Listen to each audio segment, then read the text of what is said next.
से राजू की माँ ने ही घर के लिए पैसे कमाने की जिम्मेदारी उठाई। कविता ने बहुत मेहनत की अपने बच्चों का पालन पोषण करने के लिए। पैसों की कमी की वजह से राजू ने स्कूल तक छोड़ दिया और अपनी माँ के साथ काम करने लग गया। उन्होंने मोनू की पढ़ाई को नहीं रोका। कविता हलवाई की दुकान पर मिठाइयाँ बनाने का काम करती थी।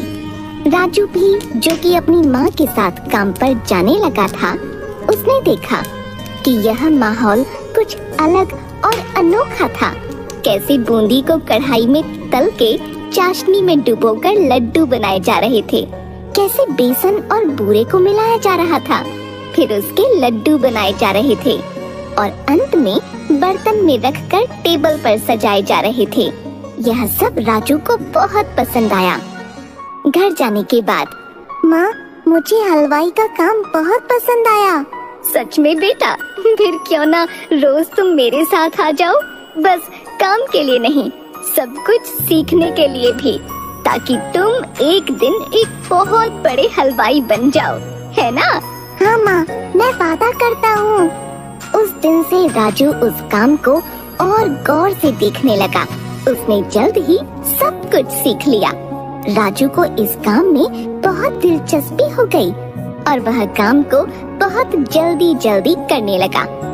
बाकी के सभी कारीगर राजू की कला को देखकर हैरान रह गए। सभी लोग उसकी बहुत तारीफ करते थे और उसकी माँ को भी अपने बेटे पर बहुत गर्व महसूस होता था।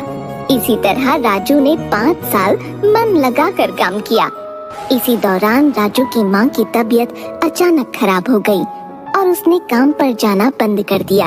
अब राजू अकेला था, जिसको अपनी बीमार माँ को संभालना था और भाई की पढ़ाई को भी। दुकान पर की गई कमाई उनके लिए काफी नहीं थी, तो राजू ने सोचा, क्यों ना मैं अपनी दुकान खोल लूं। राजू माँ से बोला, कब तक मैं हलवाई की दुकान पर काम करूँगा? हमें अपनी समस्याओं को समाप्त करना है, तो मुझे लगता है कि हमें अपनी खुद की हलवाई की दुकान खोलनी पड़ेगी। बच्चे, यह तो बहुत अच्छा विचार है, पर पैसों के बिना कोई भी काम शुरू कैसे करोगे? मेरे पास एक योजना है माँ। मैं रामलाल सेठ के पास काम कर रहा था। उन्होंने मेरा काम देखकर बोला कि वह मुझे जब भी पैसों की जरूरत हो तब वो मेरी मदद कर देंगे, और उनके कुछ लड्डू अधूरे रह गए हैं तो मैं उनसे पैसे लेकर उनका काम खत्म कर दूंगा। तुम बहुत बुद्धिमान और कलाकार हो बेटा। जाओ और रामलाल साहब से बात कर लो, देखते हैं क्या होता है। राजू रामलाल सेठ के पास जाकर अपनी योजना के बारे में उनको बताता है। अरे बेटा, इतनी कम उम्र में तुम्हें बहुत कुछ सहना पड़ रहा है। मैं तुम्हारी मदद जरूर करूंगा, लेकिन ऐसे काम के लिए तुम्हें कम से कम 5 लोगों की जरूरत है। तुम कहाँ से लाओगे? सेठ जी, मैं कुछ लोगों को जानता हूँ, एकदम सही काम करते हैं और ईमानदारी से, वह भी कम पैसों में। आजकल ऐसे लोग कहाँ मिलेंगे राजू? मैं और मेरे दोस्त कई सालों से हलवाई का काम कर रहे हैं। साहब, हमें दिन भर काम करके भी यह लालची हलवाई हमें ठीक से पैसे नहीं देते। ऐसे बहुत सारे लोग ठोकर खा रहे हैं साहब जी। अगर मैं उनसे बात करूँगा तो हम सभी मिलकर काम कर सकते हैं। ये सब तो ठीक है बेटा, लेकिन कहाँ काम शुरू करेंगे? साहब जी, आपका काम भी तो कब से रुका हुआ है। मैं आपके घर से ही काम शुरू करूँगा। मैं आपके बचे हुए लड्डू देखते ही देखते खत्म कर दूंगा, देख लेना। अच्छा बेटा, आ जाओ और भगवान का नाम लेकर ये शुभ काम शुरू करो। राजू अपने दोस्तों के पास गया और उनको इस काम के बारे में बताया। सारे दोस्त इस विचार से खुश थे और तुरंत राजू ने उनको काम के लिए पैसे भी दे दिए। अगले दिन से सबको काम पर लगना था। अगले दिन राजू के दोस्त आए अपना अपना सामान लेकर। राजू ने बचे हुए पैसों के साथ बाकी का सामान लाया, जैसे कि बेसन, बूरा, घी वगैरह।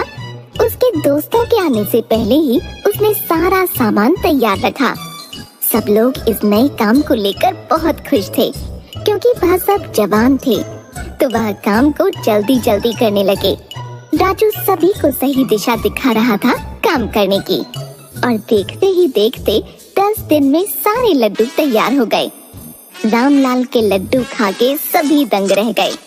राजू के पहले हलवाई भी यह लड्डू खाकर आश्चर्यचकित रह गए कि उसने इतने स्वादिष्ट लड्डू बनाए।